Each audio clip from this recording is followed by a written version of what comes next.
जब आप petrol pump पर जाते हैं बाइक या कार लेकर पेट्रोल डलवाने, तो आप वहाँ मीटर चेक करते हैं और सोचते हैं कि ये तो प्राइस सरकार ने डिसाइड किया है और इसी प्राइस को हमें पे करना है।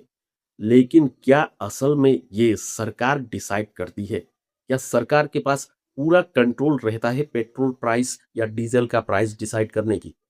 बिल्कुल नहीं। सरकार के पास पूरी तरह से कंट्रोल नहीं होती। सरकार कहती है कि मार्केट डिसाइड करती है कि पेट्रोल का प्राइस ऊपर जाएगा कि नीचे। लेकिन दरअसल में जो मार्केट की बात यहाँ की जाती है, वो मार्केट नहीं होती, वो डिसाइड करती है एक अलायंस जिसका नाम है ओपेक। जी हाँ दोस्तों, ओपेक एक ऐसा अलायंस है जो ये तय करती है कि इंटरनेशनल मार्केट में क्रूड ऑयल का प्राइस क्या रहेगा और उसी क्रूड ऑयल के प्राइस पर डिपेंड करके पेट्रोल और डीजल का प्राइस निर्धारित होता है। ओपेक इसकी फंक्शनिंग और ये प्राइस को कैसे कंट्रोल करता है पेट्रोल और डीजल की प्राइसेस को, इस बात को समझने के लिए आपको समझना होगा कि ओपेक की जरूरत ही क्यों पड़ी। क्या जरूरत पड़ी थी इन देशों को आकर एक साथ मिलकर एक organisation of petroleum exporting countries जैसे एक इंस्टीट्यूशंस को बनाने की। ओपेक को बनाया गया था 1960 में। अब क्यों बनाया गया था? ये जो ऑयल प्रोड्यूसिंग कंट्रीज आप देख रहे हैं, सऊदी अरब, कतर, कुवैत, ये देश अगर आप इनका ट्रेवल ब्लॉग आज देखेंगे तो आप हैरान हो जाएंगे, इतनी ऊंची ऊंची इमारत, चारों तरफ डेवलपमेंट ही डेवलपमेंट। लेकिन इन देशों का हालात उस वक्त ऐसा नहीं था। ये बहुत ही गरीब देश हुआ करते थे। इनके अंदर डेवलपमेंट नाम की चीज बहुत ही कम थी।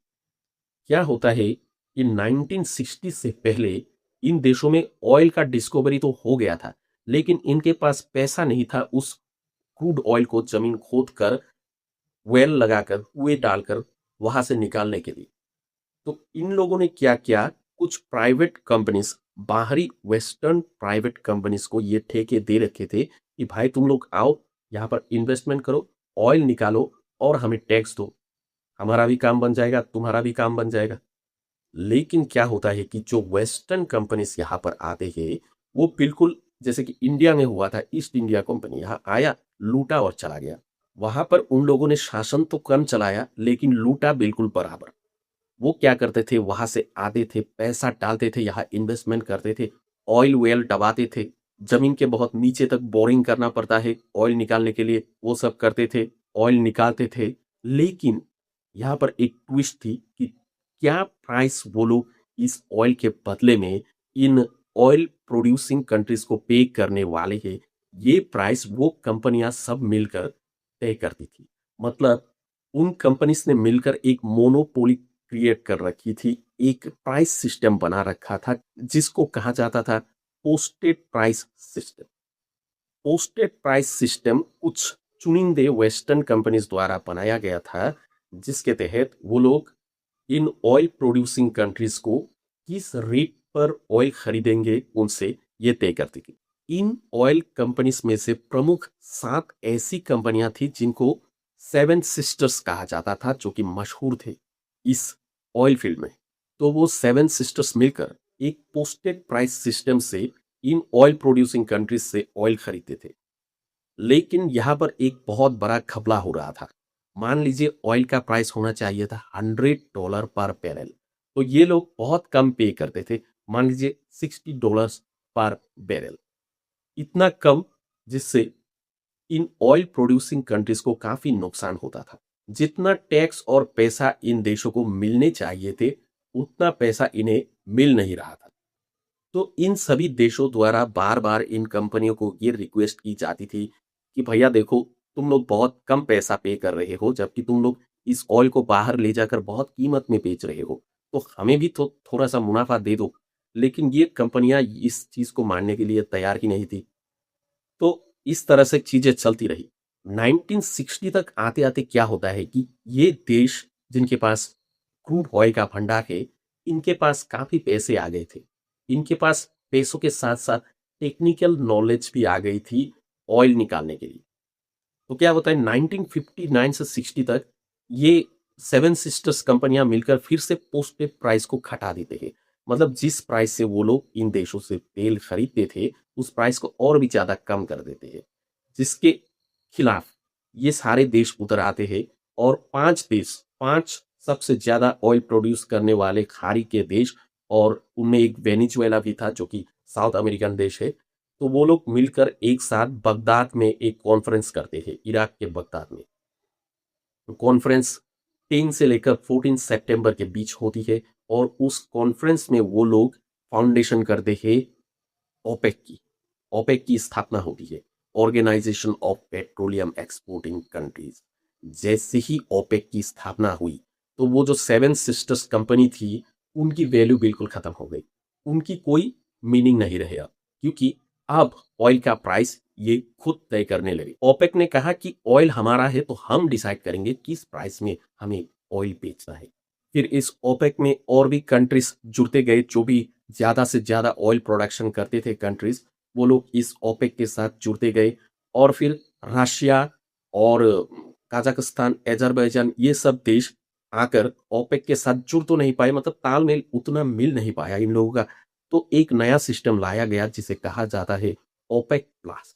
मतलब रशिया ओपेक का मेंबर तो नहीं है, लेकिन ओपेक प्लस का मेंबर है, जिससे ये लोग मिलकर एक मोनोपोली क्रिएट करते हैं और डिसाइड करते हैं ऑयल प्रोडक्शन कितना करना है और इसका प्राइस क्या रहना चाहिए। एक मिनिमम प्राइस डिसाइड किया जाता है, जैसे $60 पर बैरल, इसके नीचे आप ऑयल, क्रूड ऑयल बेच नहीं सकते।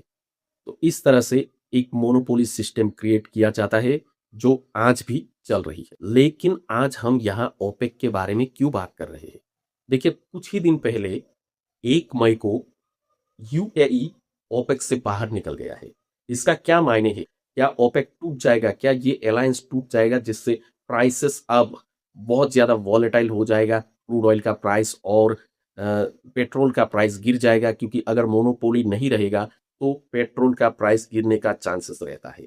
अब यूएई का यहाँ क्या रोल है? देखिए, UAE, United Arab Emirates, 7 Emirates का एक समूह है। मतलब 7 एमिरेट्स थे, 7 एमिर्स थे, वो लोग मिलकर एक साथ यूनाइटेड अरब एमिरेट्स को बनाते हैं।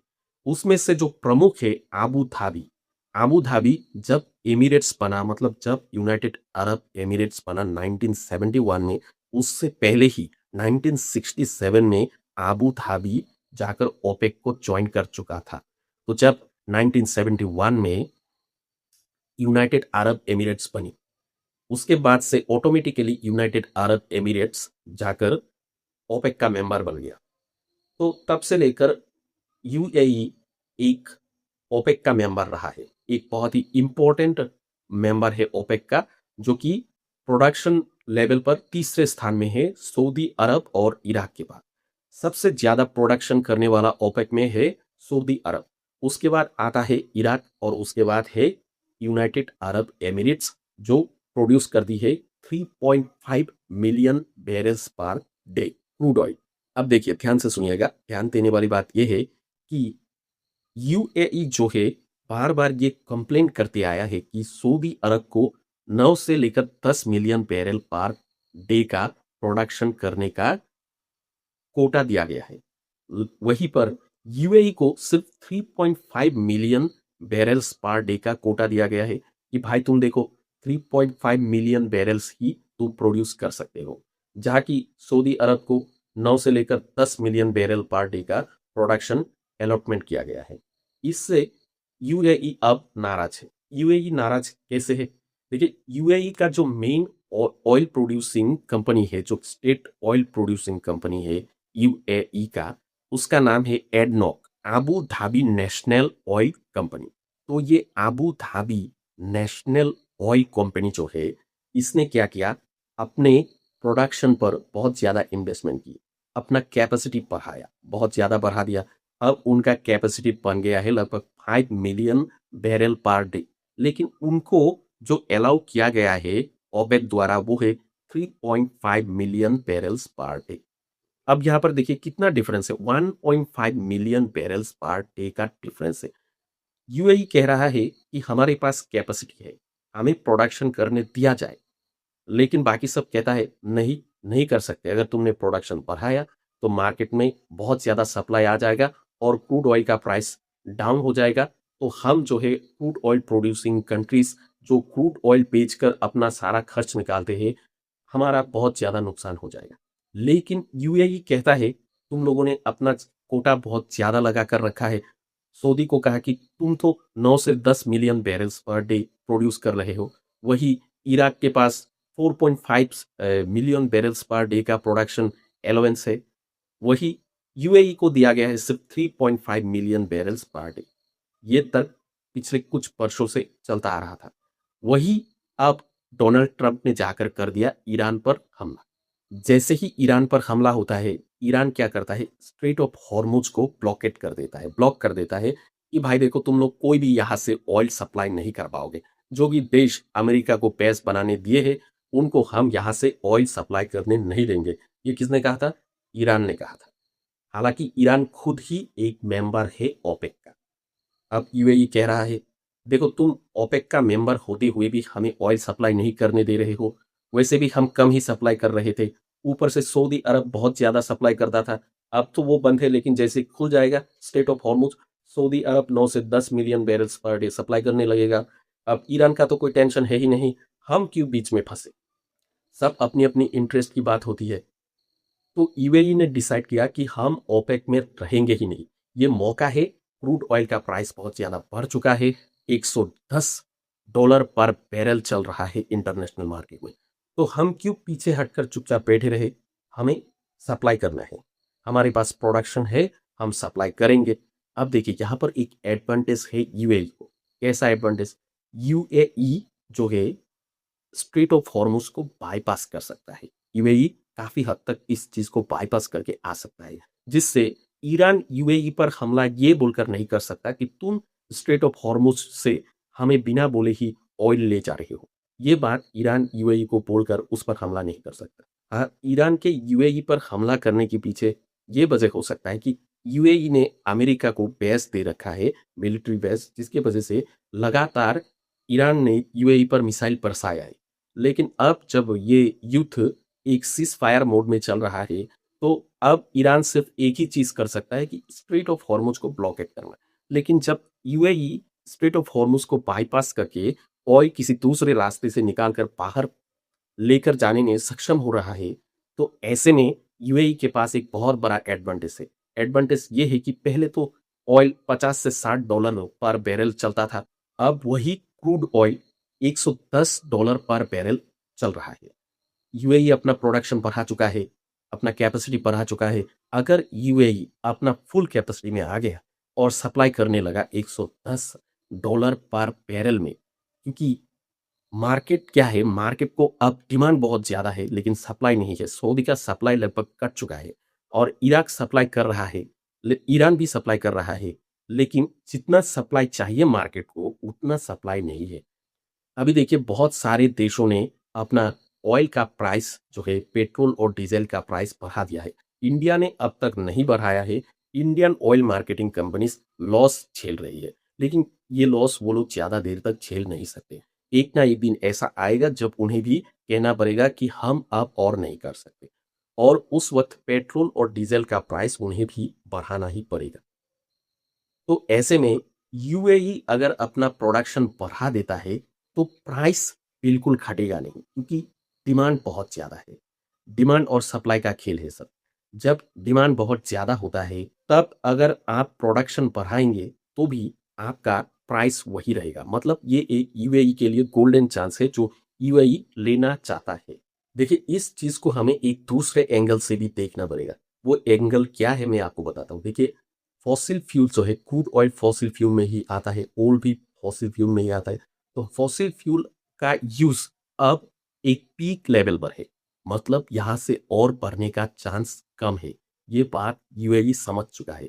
ये देखिए मैंने ऐसा क्यों कहा कि और बढ़ने का चांस कम है, क्योंकि लोग रिन्यूएबल एनर्जी की तरफ शिफ्ट हो रहा है। लोग न्यूक्लियर एनर्जी का इस्तेमाल करने की कोशिश कर रहे हैं, सोलर एनर्जी का इस्तेमाल करने की कोशिश कर रहे हैं, बायो एनर्जी जैसे इथेनॉल इसका इस्तेमाल करने की कोशिश कर रहे हैं। हाल ही में भारत सरकार ने 85% इथेनॉल वाला फ्यूल लॉन्च करने की बात कर रही है। तो सोचिए अगर 85% फ्यूल में इथेनॉल ही रहेंगे तो पेट्रोल का क्या वैल्यू रह जाएगा। इंडिया जो कि लार्जेस्ट इंपोर्टर है क्रूड ऑयल का, अगर इंडिया ने क्रूड ऑयल इंपोर्ट करना बंद कर दिया तो एक जो एक ग्लोबल लेवल पर सप्लाई ग्लाट बन जाएंगे, चारों तरफ सप्लाई रहेंगे लेकिन डिमांड बहुत कम रहेंगे। ये चीज यूएई समझ चुका है कि फ्यूचर में, इन फ्यूचर ऐसा हो सकता है। देखिए, अब भारत का ऐसा नहीं है कि वो 1 या 2 दिन में ये कर पाएगा। अभी तो बस पॉलिसी निकालने की बात की जा रही है। ये करने में टेक्नोलॉजी की जरूरत है, इंजन को बदलना पड़ेगा। आपके कार और बाइक में जो इंजन है, वो इंजन 85% एल्कोहल को झेल नहीं सकती। आप अगर उसमें 85% एथेनॉल डाल देंगे तो वो बाइक या कार आगे नहीं जाएगी, क्योंकि 85% एल्कोहल वाला ऑयल उस इंजन को उस लेवल के लिए बनाया ही नहीं गया।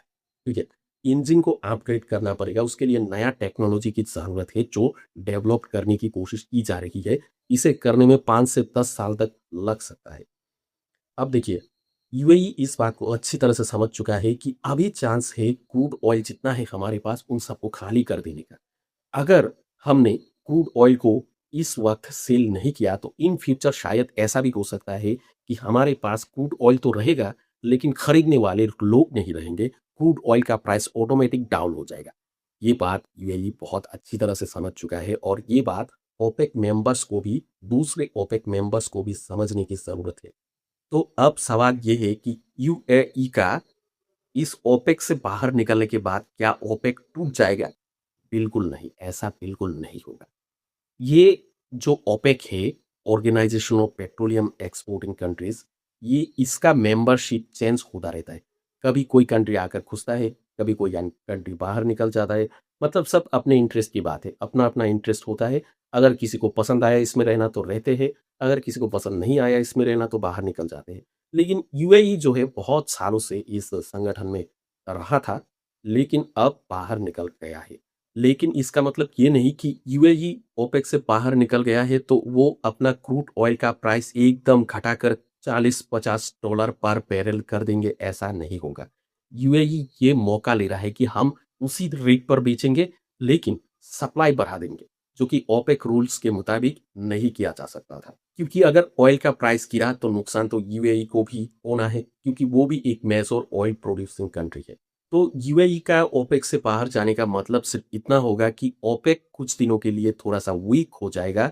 वीक जरूर हो सकता है लेकिन टूट नहीं जाएगा, खत्म नहीं हो जाएगा, क्योंकि ओपेक और ओपेक प्लस मिलकर इस क्रूड ऑयल के प्राइस को एक लेवल पर मेंटेन करते रहेंगे। और ये जरूरी भी है, क्योंकि अगर उन्हें घाटा होने लगा, प्राइस बहुत ज्यादा ड्रॉप हो गया, उन्हें घाटा होने लगा, ये बहुत सारे देश हैं, अगर उन सभी देशों को घाटा होने लगा तो एक तरह से उनमें इकोनॉमिक क्रैश आ सकती है, जिसकी वजह से ग्लोबल रिसेशन शुरू हो सकता है और फिर धीरे-धीरे इंडिया पर भी इसका असर हो सकता है।